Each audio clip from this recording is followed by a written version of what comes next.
All Hit Radio.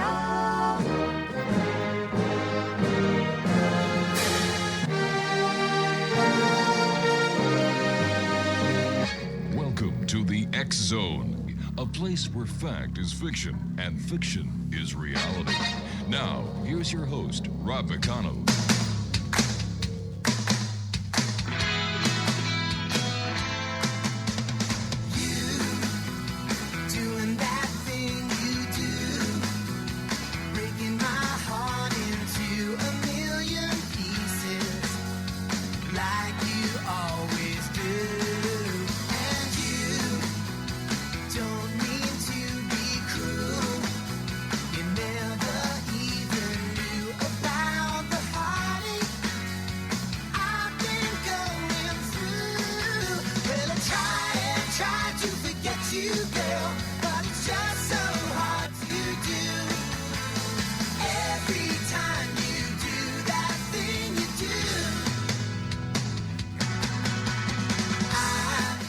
And good evening, one and all. Welcome back to the X Zone. I am Rob McConnell, and for the next 2 hours, I am your host. I am your guide as together we will cross this time-space continuum to a place that I call the X Zone. It's a place where people dare to believe and dare to be heard.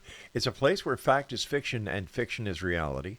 And the X Zone comes to you Monday through Friday from 10 p.m. Eastern until midnight right here from the broadcast center and studios of the X Zone Broadcast Network in St. Catharines, Ontario, Canada.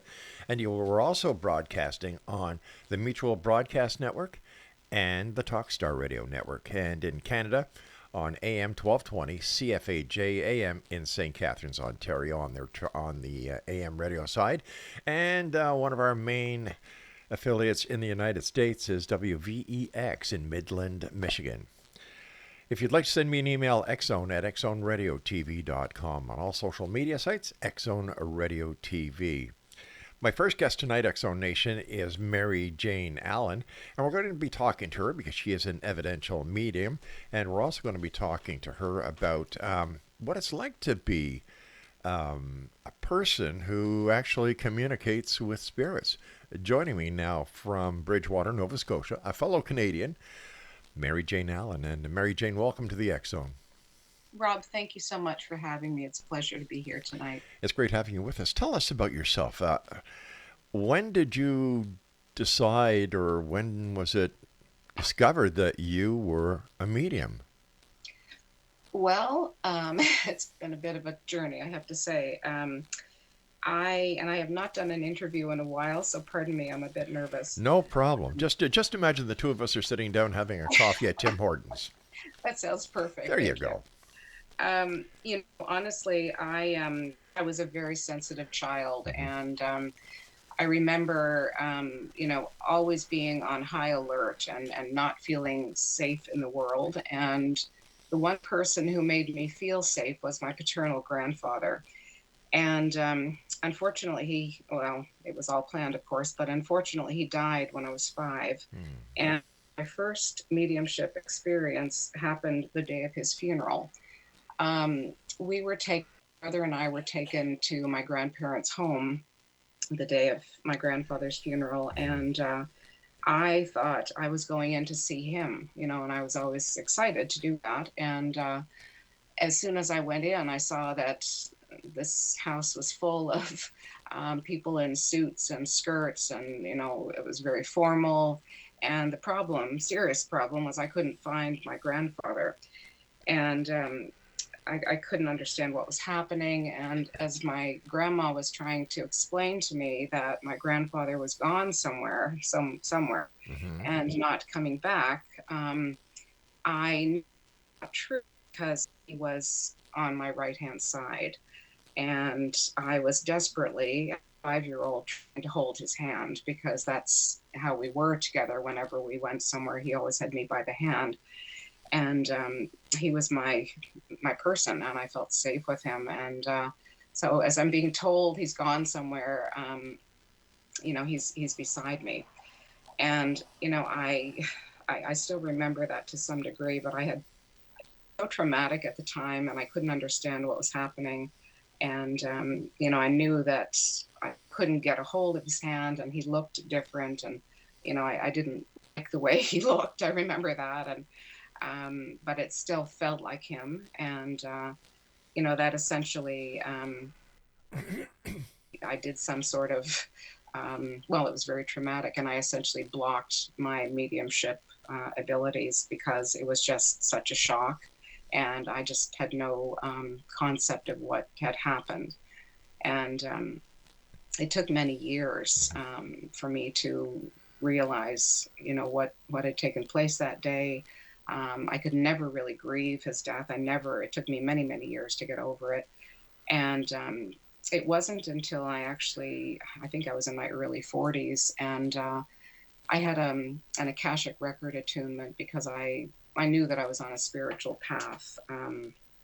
I just found, everyday life and the work that I had been doing was very meaningless to me. It had no depth, and I really wasn't helping anyone with what I was doing. I didn't feel like I was making much of a difference. And I started working with spiritual mentors, teachers, and I took an Akashic Records class to learn to read the Akashic or the soul records.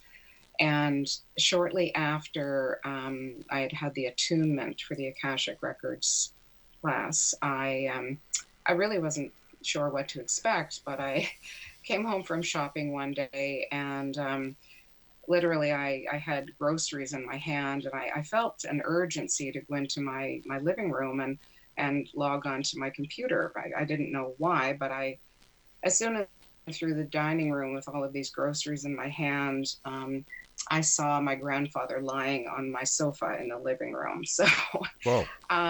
yeah. So needless to say, I dropped all the groceries, and there was a big mess on the floor. Eggs were smashed, oranges were rolling all over the floor, and I think it was a combination of screaming and crying because I had seen my best friend again, and he was back after many, many years. And I felt like I had won the lottery, but yet I was thinking, what is going on, and why is this happening to me? It was just such a strange experience. Now, when you say you saw your grandfather lying on your couch, what did he look like? Was it, and I don't mean to bring up awkward memories for you, but was it as if he was laying in a casket, or was it just as if he was laying asleep on your couch? He was wide awake. And he was wide awake. Yeah, it was as if he was just simply resting. Basically, he knew certainly that I was coming in, and he needed to talk to me. That's what was happening. And Wow. I was making such a lot of noise, and I was, so emotional, and just like, is that you? I mean, what are you doing here? All of this craziness was taking place. And he calmed me down by telling a funny story that had happened that I had completely forgotten about he and my grandmother. One time my grandma was taking a nap on their sofa in their den, and she had her glasses on the floor, and he was telling me, reminding me that he had stepped on the glasses, and it had taken years for my grandma to ever let this go, basically. And he was saying, okay, he called me little girl. He said, little girl, don't come too close to the coach because I have my glasses on the floor and you don't want to step on those. You know what they're like. And it just brought back the memories of that story from so many years ago. And I thought, oh my God, what is happening to me? So that was kind of the beginning, Rob. My goodness. When you were talking to your grandfather, was it as if you could hear him audibly, or was it through the communication through your middle eye? I could see him clearly, and I could hear him. It's the clairaudience that I. Okay. Yeah, it wasn't like if you were in the room, you wouldn't have heard him. It was through my clairaudience. So, but he was using words and speaking in a way that I would not speak, and just the messages that he was sending, they were not something that I would have expected. So I knew that this was not me with a brain tumor or losing my mind. it in fact was my grandfather. So yeah, that Did, was. now, after seeing your grandfather again after all these years, did this bring you final closure? It was the beginning of it. Okay. It took a while, to be honest with you. I as soon as I saw him, and I laugh when I think Hmm. about it, because it had taken me so long to I had known on some level that I'd see him again before I left this planet, and I have no idea. I didn't know what that meant, what that looked like, but intuitively I knew that I was going to somehow see him again.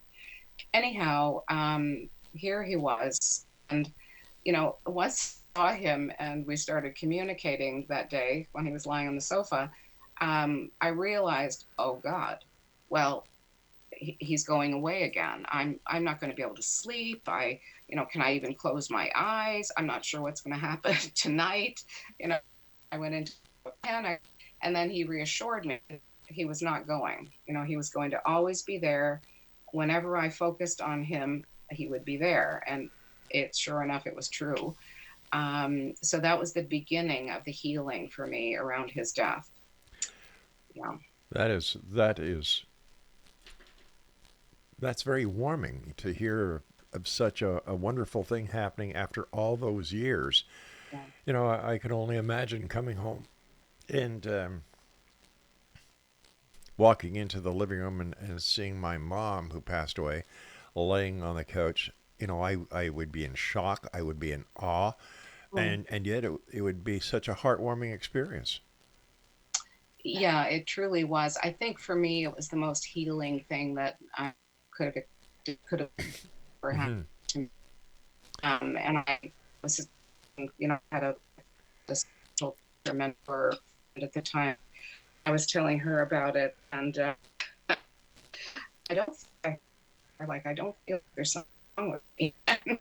And just relaying the Sure. messages that he had said, and she said, no, it means you're a medium. This is the beginning of your development. And anyway, it was like winning the lottery. It was just the best thing that I could have imagined having happened, yet I couldn't have seen it coming. Yeah. Mary Jane, please stand by. Exo Nation, Mary Jane Allen is our special guest. And we're talking about her mediumship. And her website is maryjallen.com.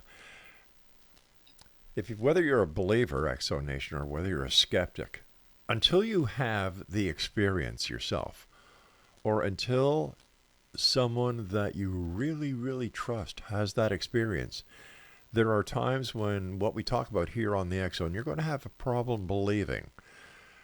But this is why I say it's a place where people dare to believe and dare to be heard.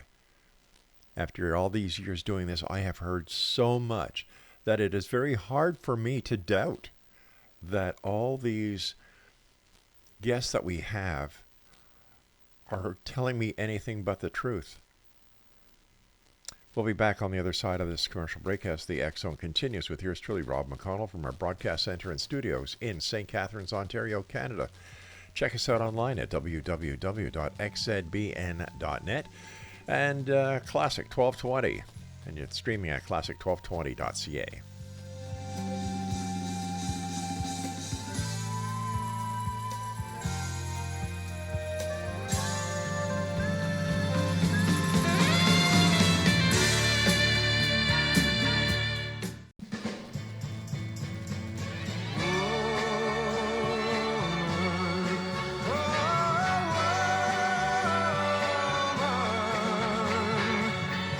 Have you got cheating on your mind?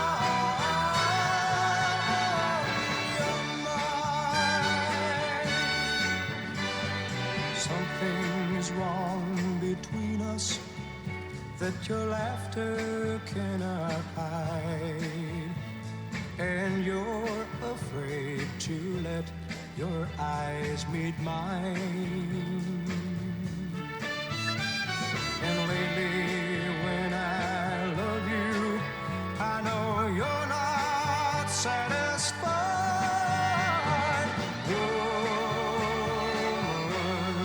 Woman, woman,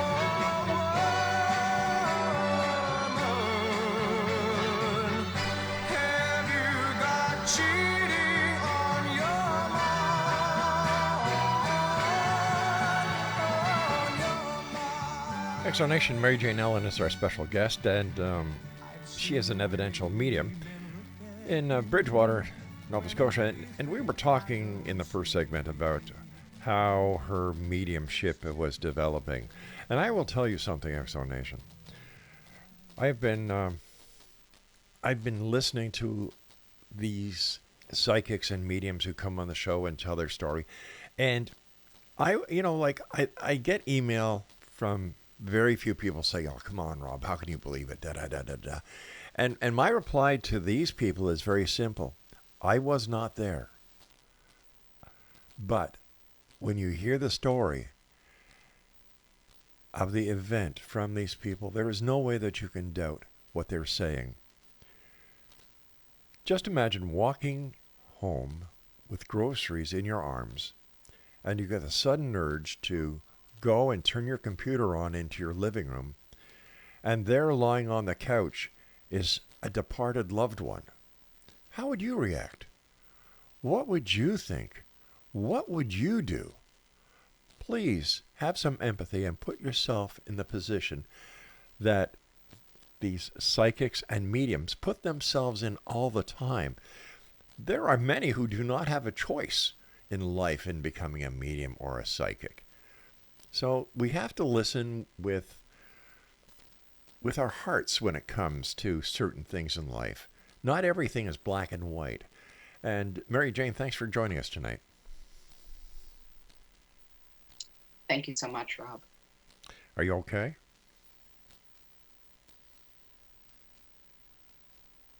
Hear me okay? I hear you okay. I was asking you if you're okay because I just wanted to know if I heard a quivering in your voice. Oh. And I just want to make sure that you're all right.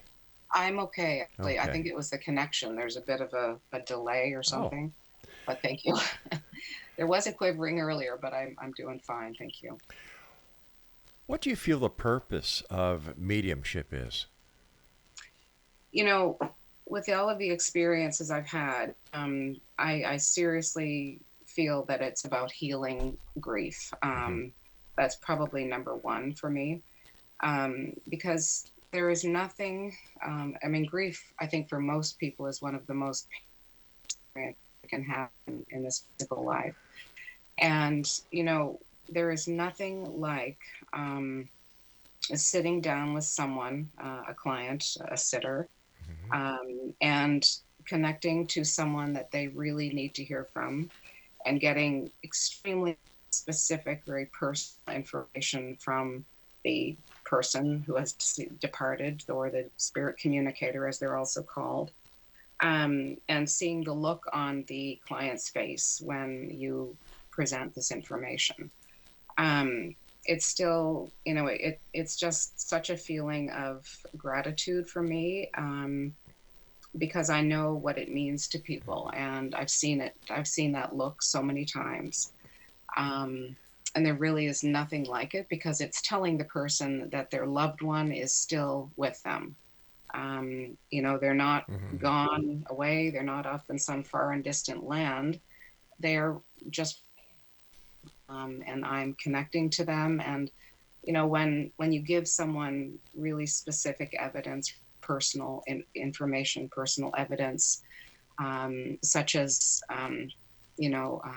for example, words that were on someone's tattoos, those kinds of things really make people know immediately for a fact that you have their person. And, it's such a comfort for people. You say that death is just a change. How would you explain that to someone who has never had the opportunity of speaking to a medium before, or having ever heard of the experience that you have had? It's hard to explain to people, but I think, if you have a reading with a medium and you get really good evidence, really personal, detailed evidence, it shows you that we don't cease to exist simply because we have left our physical body. And, yes, the body has been shed, but yet we are still an essence, and we are still we're still with our loved ones. And it simply requires either a medium or people. We all have the ability to some degree quiet our minds so that we can communicate with our loved ones, because they are right here with us. They're in the same space as we are. It's just they're in a different form. That's all it is. It's a change, and the spiritualist church refers to it as a change rather than a death, because really we never cease to exist. They are eternal, and these pieces of information that come from a good communication from a spirit communicator be so specific and so on target that people know immediately that yes, their loved one is not only doing well, but this is what they have to tell them, and this is who they were as a person. So many kinds of information can come through that really is all about showing people that no, I'm still here, I'm just in a different form, I'm still with you. Has there ever been a time when someone has come to you to communicate with someone on the other side, and you've made the connection and the person on the other side says, no, I don't want to talk to them? um my experience with that is if that does happen, it has happened a few times, but it's usually the way I am feeling, or it's frequent. And it sometimes can be the question I'm asking. That also can be the case. Remember one man, I had a reading, and this was just when I was first starting, because I had no idea what was happening. And I was guided to do free readings on Facebook. And I had a bunch of people connect saying they wanted, I was practicing and they wanted a reading. And this lady gave me the first name of a man she wanted to connect.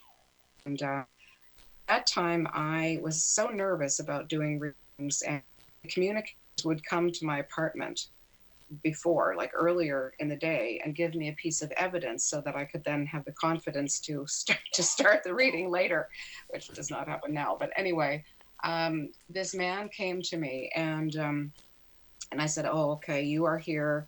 May I presume that you are here? This lady's reading later tonight." And he confirmed yes. I, not having a clue what I was doing, asked him how he died, and he turned his back on me. So Wow. I thought, oh, this is going well. So anyway, I apologized and I said, I'm sorry. I'm very new, as you know, and I really didn't know that I wasn't supposed to ask you that. And, essentially, he then gave me two pieces of very specific evidence that when I told them to the sitter, the client, that evening, she immediately was in tears because she knew exactly that I had her loved one. But some people don't want to start, some communicators do not want to start with how they died, because it may not be what they want to remember. It's maybe not something that they want to revisit, but it came out later as to how he died. Do all those that you communicate with on the other side know that they've died? Are there any of those who are still trying to wonder what in the world has happened to them? I have not had that experience. I mean, I've heard of that. I've heard of other people having some experiences like that. But for me, all of the communication I have had come through in readings, all are well aware that they are transitioned, as we say, out of the physical body. And, they sometimes will talk about, what it's like there for them. The client will very often have questions about that, maybe what they're working on. Sometimes, they will even apologize for things that they did during their life that they want sitter or the client to know. There can be regret. But yeah, they all the ones I've communicated with are well aware that they are, out of their body, and that this is their opportunity, their moment to speak to the one they love. Yeah. Have they told you what it's like on the other side, wherever they are? I get different bits. I think what I can say is that people feel much lighter. Hmm. They don't have the worry that they had here. That I've heard from several communicators. I do get the feeling, though, and I've had this message come across more than once, that um, some of them have a lot of work to do. And I think we all do something between lifetimes. I don't know a lot about it, but what I've also heard is that basically where they are is sort of how they lived in life. What they loved is Hmm. around. Like, for example, if you love animals, there are a lot of animals with them. It's just it's basically the truest essence of ourselves, and I feel like that message has come through in different ways, if that makes sense. But Yes. it's who we are, in our deepest sense. Yeah. What is it like knowing that you are here on this realm, in this reality, this existence, and you have a gift that goes beyond the real into another dimension, another plane where you can actually make this connection? That you are, in fact, a human conduit. Well, as I was development, as I said, I had no idea what I was doing, of course, Hmm. because this came to me. I look, people feel they want to become a medium, and they go to it. Yeah. All right, please stand by. We're having a bit of audio problems right now, and we're going to take a break now, and our producer will be working with you to overcome the issues. But until then, this is the X Zone. I am Rob McConnell. Our guest this hour is Mary Jane Allen, and she is in Bridgewater, Nova Scotia. And if you'd like to find her online, maryjallen.com. And her Facebook page is facebook.com, mary.j.allen.100. This is the X Zone. I am Rob McConnell. Mary Jane and I will be back on the other side of this break, so whatever you do, don't go away. You're listening to us on the X Zone Broadcast Network, Talkstar Radio Network, and Mutual Broadcast Network. Please visit us online at www.xzbn.net, where you're going to be able to listen to any of the great number of shows that we produce with our compliments. I'll be back on the other side of this break. Don't go away.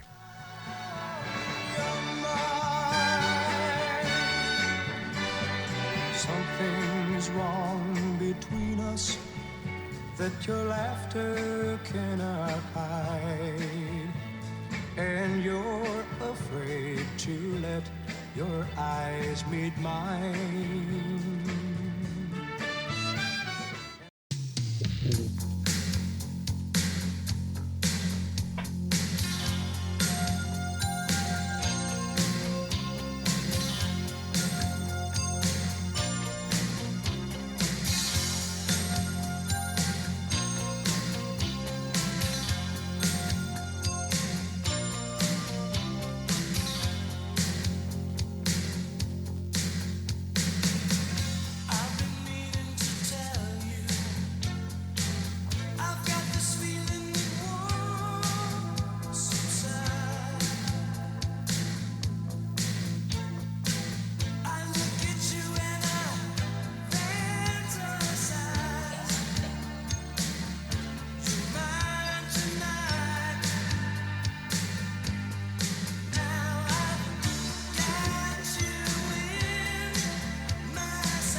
Welcome back, everyone. This is the X Zone. I'm Rob McConnell. Mary Jane Allen is our special guest, and she is an evidential medium. And if you'd like to contact Mary Jane Allen for a personal one-on-one reading, her website is maryjallen.com, or you can follow her on Facebook at mary.j.allen.100. For those with questions, what could they expect when getting a reading from a medium? Um, it's different for each medium, of course, but Hmm. usually, Rob, what someone can expect is for the medium to talk about how they work. I think it's really important for people, especially for someone who's had a mediumship reading and someone who is in grief, certainly. Um, Mediums all work differently. I personally use clairsentience or the clear field a lot, which means that when I communicate with a deceased loved one, I am blending my energy with their energy, which is what we do as mediums, but I am feeling a lot into who that person was. Um, I also use clairvoyance, so although I don't see faces really typically very Mm-hmm. clearly, I see the body type, the hair, the style of clothing. Um, so, people generally, mediums generally talk about, how they work, and they also should be saying to you, don't tell me anything, because you really don't want to know. As a medium, I think most mediums would say, I'm going to be giving you some information as it comes through, and I will ask you whether you can take the information or whether you understand it or not. And then you move on from there. But you want someone to just simply say yes, no, or maybe, or I don't know, essentially. So, um, you know, it's best just to let the medium do most of the talking, Mm-hmm. because you want the evidence to come through, and they will then keep checking with you, or they should keep checking with you to see whether you can take the information they're giving you, whether you understand it. How long should someone wait before they go to see a medium after someone has passed? When I was first in development, I used Mm-hmm. to hear different people saying, well, you shouldn't have a reading for 2 weeks or 2 months or some period of time, because the spirit is not to talk. And when I started to really develop, I purchased some one of the tutors at Arthur Finlay College. He was talking about that, and um, the truth of it is, as soon as someone transitions, they can communicate with. The only hesitation I have, and my caution to in grief, is to see whether you are ready, because spirit will always be ready for you. Your loved ones very much want to communicate with you and give you messages, and Mm-hmm. that's the case. But it's us on this side. How are we doing with our grieving? Sometimes, if people are not in a position, if they're still in very deep grief, they may not be ready for a reading, because it can be overwhelming, the information coming through, and it can be very jarring. And are they ready to receive confirmation from their loved one, and knowing that they are, in fact, still with them, and are they ready for the information that can come through, essentially. So it's more about the person receiving the reading than the spirit on the other side. They're hanging out and ready to you, basically. It's just us in the body, sort of, where are we, are we ready Mm-hmm. for Have you ever been asked to try and communicate with a child that has just crossed? And how does this affect you personally? someone who has just crossed? A child. A child. Well, I have had not a great many readings, but I've had readings with grieving parents, and I must say, the first one that I had, I still remember it. Um, it was, honestly, been a year since their child had transitioned, Mm-hmm. and this was the first reading of this kind that I had done, and I was extremely nervous about it.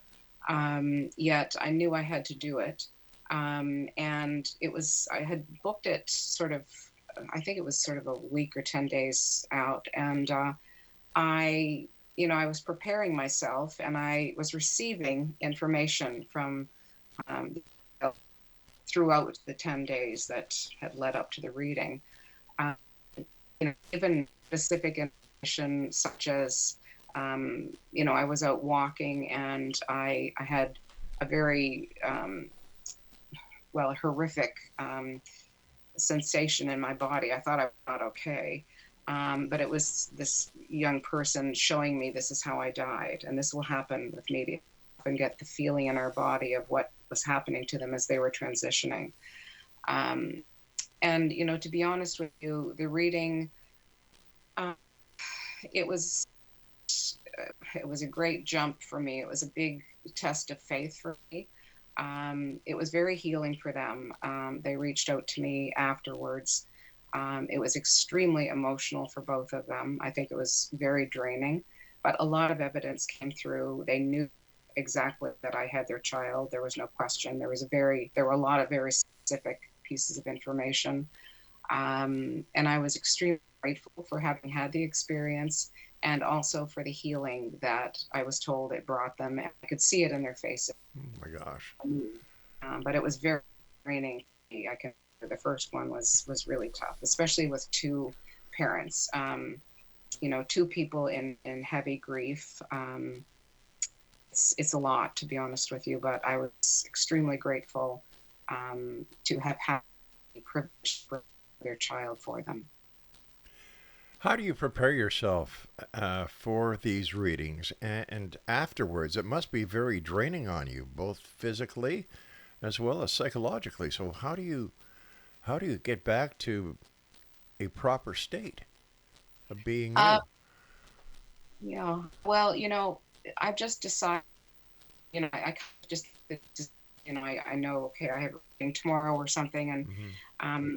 I have to do a lot of mindfulness. Like for me, mindfulness is extremely important because I've spent a lot of my life, especially my childhood and teenage years, not in my body because I really wasn't comfortable with the life that I was living. I was anxious, very sensitive, and I was off the eaters, literally. And, so me being very present, and I do a lot of mindfulness exercises. Meditation is very important for me. Going out walking is very important for me. Just the physical activity, I need that. Yes, I have to prepare physically and I have to prepare emotionally and certainly to make sure I'm well grounded and very present. So it's a process, to be honest with you, and I go through it to some degree before I see every person. Wow. What should a person do who wants to have a communication with someone who is on the other side? How should they prepare for the reading? Um, Honestly, it's similar to the way I prepare. One of the things I always say to people is just try to be very open in your Hmm. mind, just be open to whatever comes through. Because if you set certain expectations that, I will hear from my Aunt Jean, first, and then I will hear from so and so second, it may not be the case. And it's better just to let spirit take the lead, essentially. So, being very open to whatever comes through. I always say, please ground yourself well, maybe eat something before the reading or go Right. for, do something that makes you feel good. And I also, of course, caution people to please, and I'm happy to record readings for people. But if someone does not want a recorded reading or if they're getting another reading, I always think it's really important to have a pen and paper and also lots of tissue because almost always there will be releasing of emotion. And I always, because it's super important in terms of the healing aspect of things. So, those are kind of my tips. And I think that probably the first one is just remaining open to anything that comes through. And also knowing that as well that, sometimes a piece of evidence will come through and, you may not be able to understand it immediately, but very often you will in the next couple of days. It's something that you will remember. And yeah, so that happens as well. So just being open, you know. How long does one of your readings take? Well, I tend to not watch the time to as much as I should. Hmm. Usually, I think an average reading is about 45 minutes, but I can go over an hour just simply because it depends on the needs of the client and the needs of the communicator. and whether or not more than one communicator is coming through. The nature of the reading, the relationship between the communicator and the sitter. There are so many things, but I don't like rush anything. I like to, bring in evidence, obviously, at the beginning, Mm-hmm. and then the person will often have questions, and Sure. it's just a matter of, going through questions until they feel comfortable, until they feel like they've had their questions answered.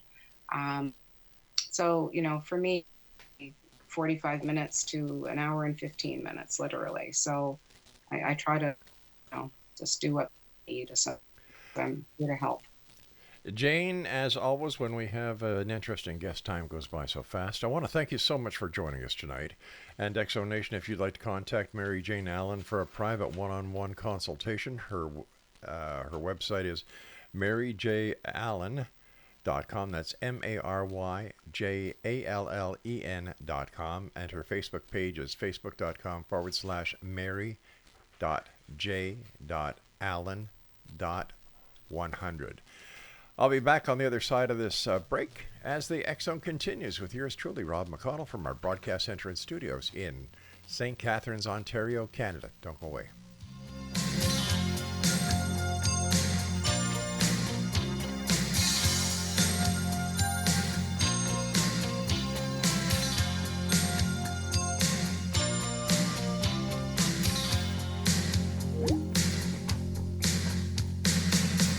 I've been needing to tell you, I've got this feeling that won't subside.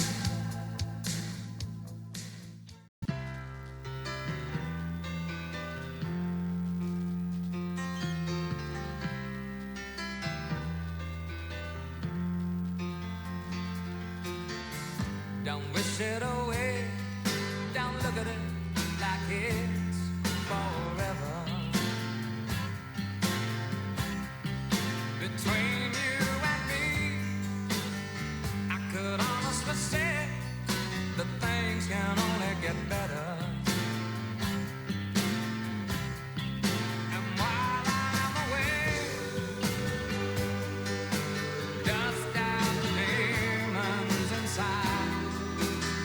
And it won't be long before you and me run the place in our hearts where we hide.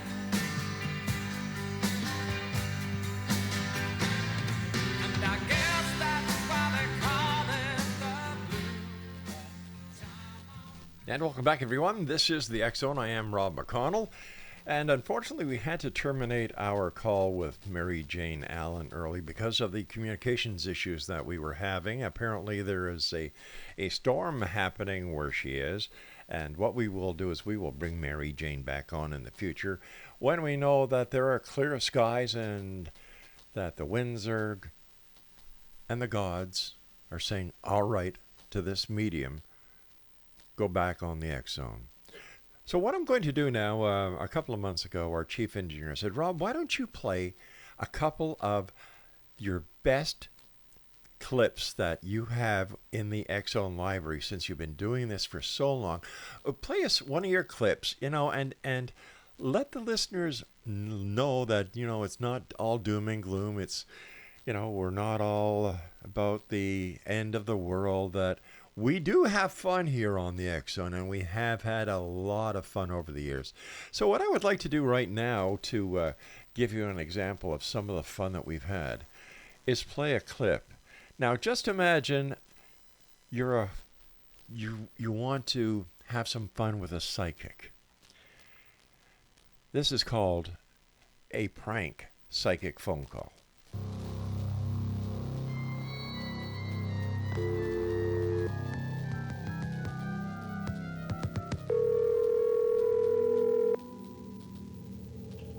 Hello. Yes. Is this the Reverend Jordine, God-gifted problem solver and medicine man? Yes, it is. My name is Gilbert Narley, Gnarley. Yes. And I'm very glad I reached you because I have an emergency. How can I help you? Well, last night, see, I was watching TV. I don't know if you saw it. It was that special tribute to the Partridge Family's Danny Bonaducci. Yeah. He's one of my favorites. Anyway, my lottery number came up on the screen.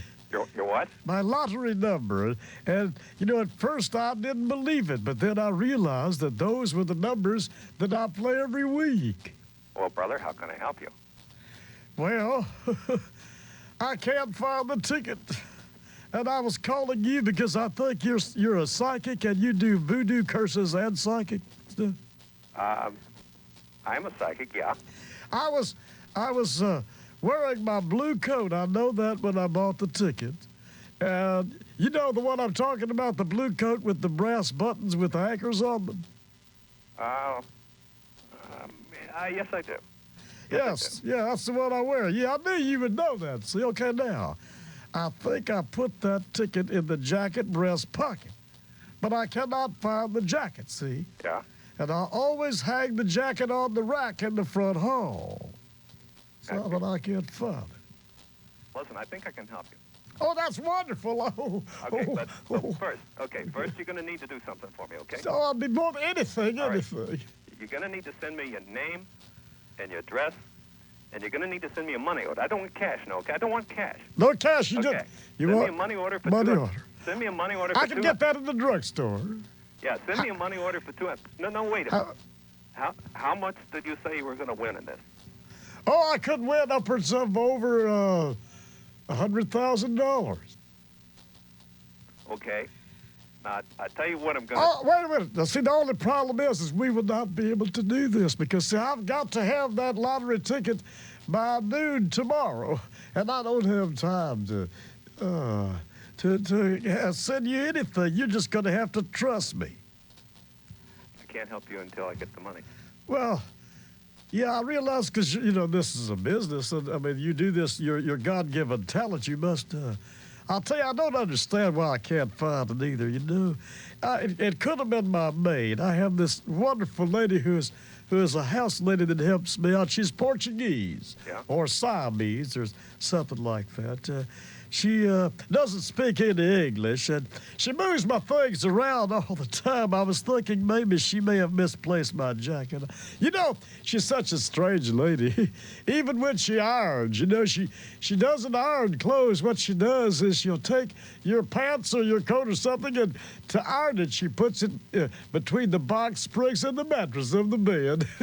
She's a wonderful lady, but I thought she may have put it in the closet, or I thought she might have put it somewhere in the house, or maybe packed it with my winter clothes, but I looked through all that, and it's just nowhere to be found. Okay, now you tell me you have to have this ticket by tomorrow. Yeah, I've got to have it by noon tomorrow. Okay, now I run a business here. I understand that. I don't have any other way of supporting myself. I understand that, and therefore I need to have income. You understand? I understand that to pay for the phone lines and stuff. Exactly. Yeah. Exactly. So I've got to have some kind of... What if I would be glad to split this with you if you would help me find the ticket. I know there's no other way but to do it this way. I think that would be marvelous. I think that would be... Okay, you have my word. And listen, I would split this with you if we found this ticket. Possibly I can help you. Okay. Possibly. Okay. Where should I look? You say your maid puts these things, your clothes, right? In between the mattress and the springs, is that right? Yeah. Well, did you look there? No, I didn't look. I've looked everywhere. Well, why don't you go look? Let me go. Can you hold on here? Sure. I'm going to come right back. It's just in the next room, okay? Yeah. Okay.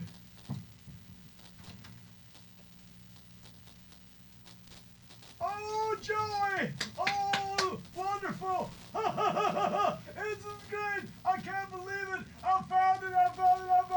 Oh!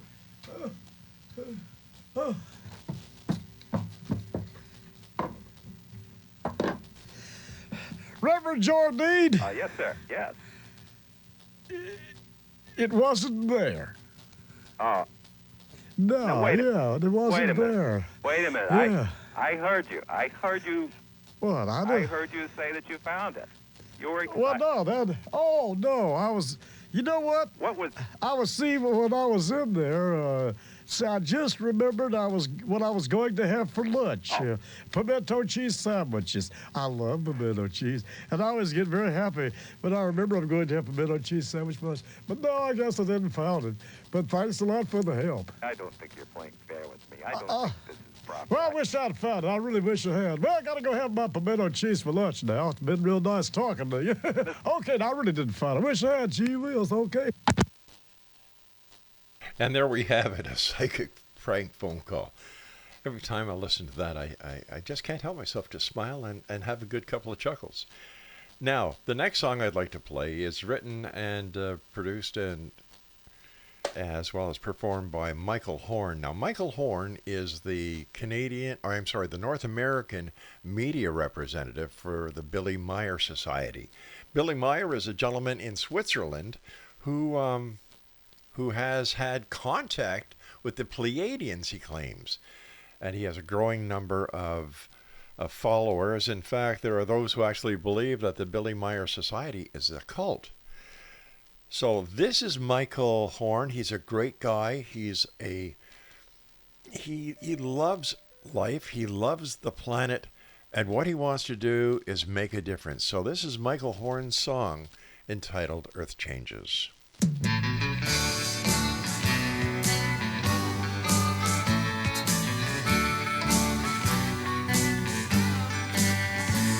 Earth changes, you're cracking me up. I'm starting to hear about all sorts of weird stuff.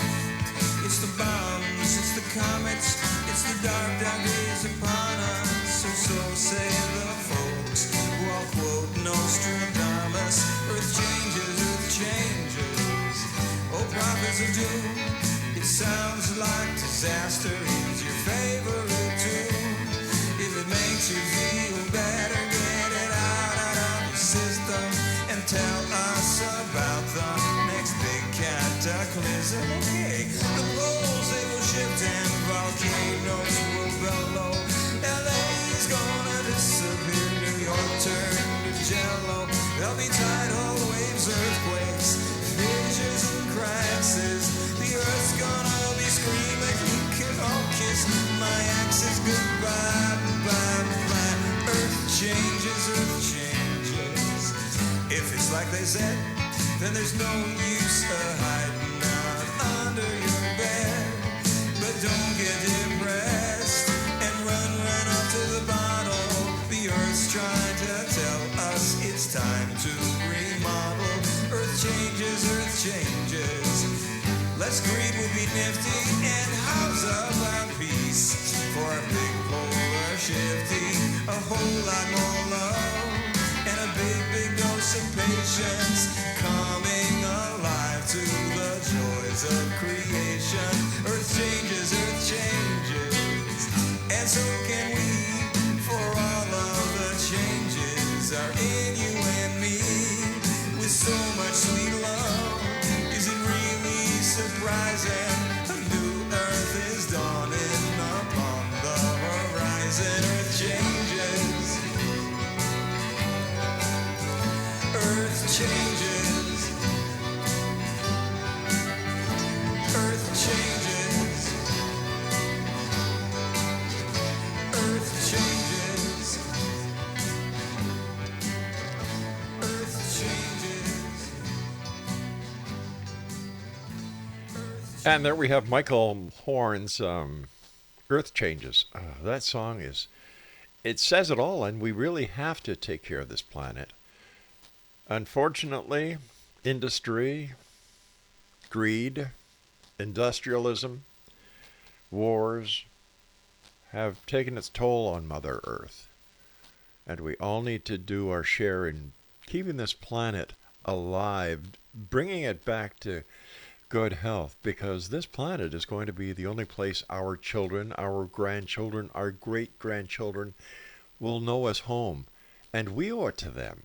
We owe it to each other to take the very best care of Mother Earth as we can.